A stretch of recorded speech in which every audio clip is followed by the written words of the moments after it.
Aujourd'hui, on va voir le son de trigonométrie. D'abord, on va voir qu'est-ce qu'une orientation d'un plan et qu'est-ce qu'un cercle trigonométrique. On prend un point I, on prend un cercle C, un point I de C, tel que OI est horizontal et dirigé vers la droite. Donc, c'est comme cercle, OI dirigé vers la droite. Soit M, un point de C. À partir de M, on a le sens pour arriver à I. De M pour arriver à I, celui de la rotation des aiguilles de la montre. Et on a un autre sens, le sens contraire des aiguilles de la montre. Donc, ce sens contraire, il est positif. Et celui-là, il est négatif. Donc, sens positif, sens négatif. On dit que C est muni d'une origine I. I est l'origine du cercle. C est orienté positivement ou direct. Si tous les cercles du plan P sont orientés positifs, tous les cercles dont le plan est noté positif, on dit que le plan est orienté positif ou direct.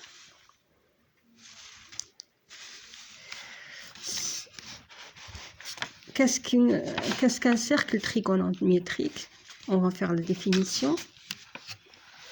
Donc, tout cercle du plan P possède quoi? Son rayon R est égal à 1, donc le rayon est égal à 1, muni d'une origine I. Origine I est orienté positivement et dit cercle trigonométrique. Donc, un cercle trigonométrique, c'est quoi?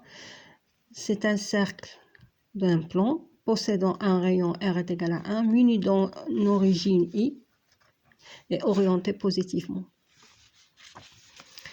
Remarque, il y a une remarque, si le plan est rapporté à un repère orthonormé, O, OI, OJ, où O est le centre du cercle C et le point J placé dans le sens positif, on dit que le cercle trigonométrique est lié au repère orthonormé, comme ici.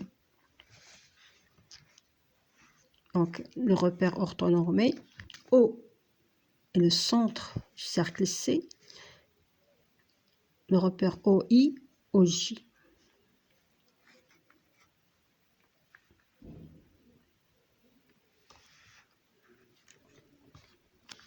Maintenant, on passe à définition d'un abscisse curviligne.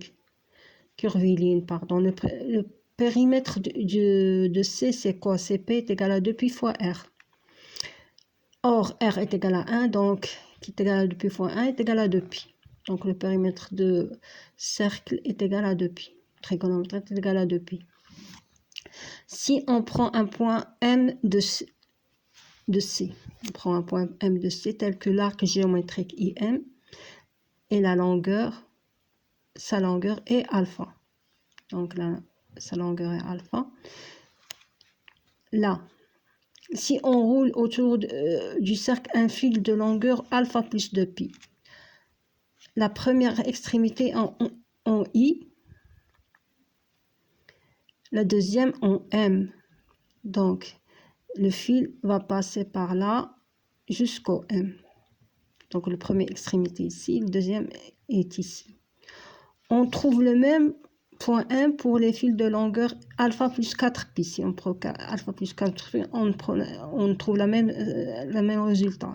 Première extrémité I ici et la dernière en M.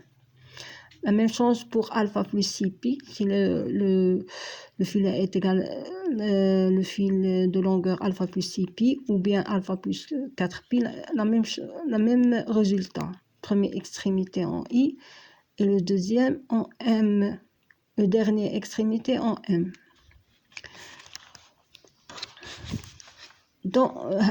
Ça, c'est si on passe dans ce sens, le sens positif. Si on est dans le sens contraire, si on a la première extrémité ici, on passe dans le deuxième par le sens négatif. La position du deuxième extrémité du fil sera aussi en M.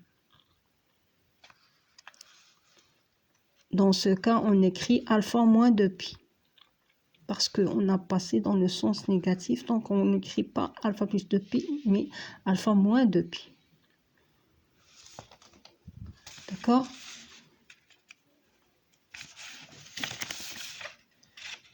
Donc les nombres alpha moins 2pi, moins 6pi, alpha moins 4pi, alpha moins 2pi et alpha plus 4pi, alpha plus 6pi, alpha plus 2pi sont appelés les abscisses curvilines du point M. On le note M alpha plus 2kpi ou simplement M alpha. Donc alpha, c'est la mesure de l'arc du centre, pas du centre de I jusqu'à M. On a la définition. M alpha plus 2kpi, un point de C, cercle trigonométrique. Il existe un seul abscisse curviligne de M qui appartient à l'intervalle moins pi. C'est-à-dire que alpha plus 2kpi est comprise entre moins pi et pi. Strict ici. Cette abscisse curviligne, s'il est comprise entre moins pi et pi, est appelée abscisse curviligne principale de M.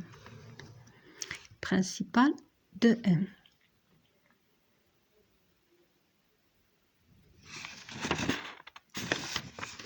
Bon. Il existe dans une autre unité de mesure des angles dits grades.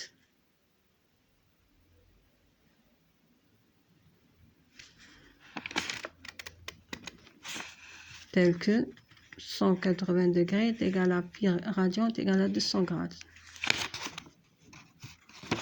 Oui.